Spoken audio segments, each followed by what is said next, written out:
तो नमस्कार दोस्तों, आपका फिर से स्वागत है आपके अपने चैनल पर। आज की रोचक कहानी में आपका फिर से स्वागत है। तो चलिए शुरू करते हैं। एक छोटे से गांव में एक लड़का रहता था। नाम था अनिरुद्ध।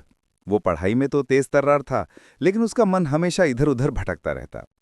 खेलों में अच्छा, पर पढ़ाई में आलसी। माँ चाहती थी कि बेटा बड़ा होकर नाम कमाए, लेकिन पिता को चिंता थी कि पढ़ाई से भागकर वो जीवन की असली राह न खो दे। गांव में दो तरह के लोग थे जिन्हें बच्चे शिक्षा के लिए मानते थे। एक थे शिक्षक, जो गांव के विद्यालय में पढ़ाते थे। उनका नाम था रामकिशोर मास्टर जी।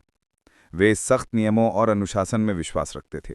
पढ़ाई लिखाई गणित इतिहास सबका गहरा ज्ञान रखते थे। दूसरे थे गांव के पुराने गुरु, आचार्य वेदानंद। वे मंदिर के पास रहते थे। उनका जीवन सादगी से भरा था। वे किताबों से अधिक जीवन के अनुभव से शिक्षा देते थे। उनके पास आने वाला हर बच्चा सिर्फ पढ़ना लिखना नहीं, बल्कि जीना सीखता था। रामकिशोर मास्टर जी हर सुबह स्कूल की घंटी बजाते और बच्चों को कतार में खड़ा कराते। समय ही सबसे बड़ी पूंजी है, वे कहा करते।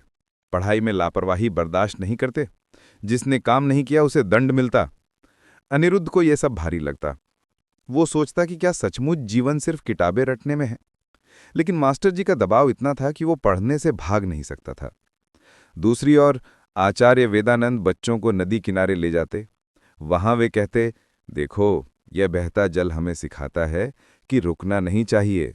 जीवन में कठिनाई आए तो भी चलते रहो।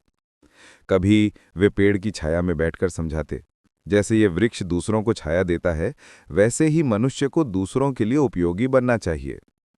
अनिरुद्ध को यहाँ एक अलग ही शांति मिलती। उसे लगता, यहाँ शिक्षा किताबों से बड़ी है।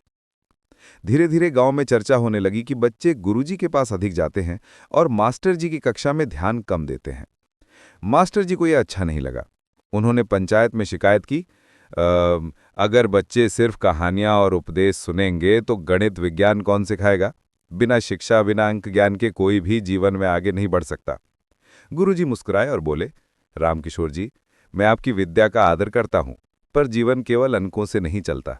अगर बच्चा गणित सीखे लेकिन मानवता भूल जाए तो वो अधूरा है। पंचायत असमंजस में थी। आखिर निर्णय हुआ कि अनिरुद्ध को परीक्षा देकर यह साबित करना होगा कि कौन सी शिक्षा उसके जीवन को सही दिशा देती है। अगले सप्ताह गांव में एक बड़ी सभा बुलाई गई। अनिरुद्ध को बुलाकर दो प्रश्न दिए गए। पहला प्रश्न मास्टर जी का था, अगर एक खेत में किसान 20 बीज बोता है और हर बीज से 3 पौधे निकलते हैं तो कुल कितने पौधे होंगे। अनिरुद्ध ने तुरंत उत्तर दिया, 60 पौधे। सभी ने ताली बजाई।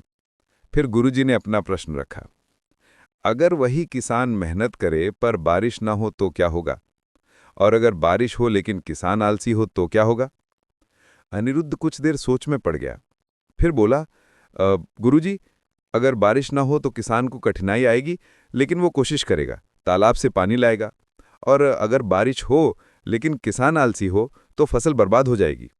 मतलब मेहनत और परिस्थितियों का संतुलन जरूरी है। गांव के लोग चकित रह गए। मास्टर जी भी चुप हो गए।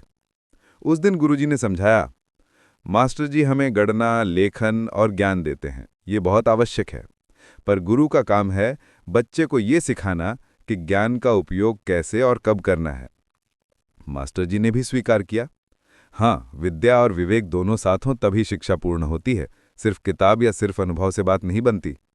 अनिरुद्ध को उस दिन समझ आया कि शिक्षक वो है जो हमें किताबों का ज्ञान देता है, नियम और अनुशासन सिखाता है, और गुरु वो है जो जीवन का मार्ग दिखाता है, ज्ञान को व्यवहार में ढालना सिखाता है। वो आगे चलकर बड़ा विद्वान बना। उसने कहा, अगर मुझे मास्टर जी की सख्ती न मिलती तो मैं पढ़ना न सीख पाता, और अगर गुरुजी का मार्गदर्शन न मिलता तो मैं जीवन को समझ न पाता। मैं दोनों का आभारी हूं। तो दोस्तों, आपके अनुसार हमें इस कहानी से क्या शिक्षा मिलती है? आप अपने विचार और सुझाव कमेंट में बता सकते हैं।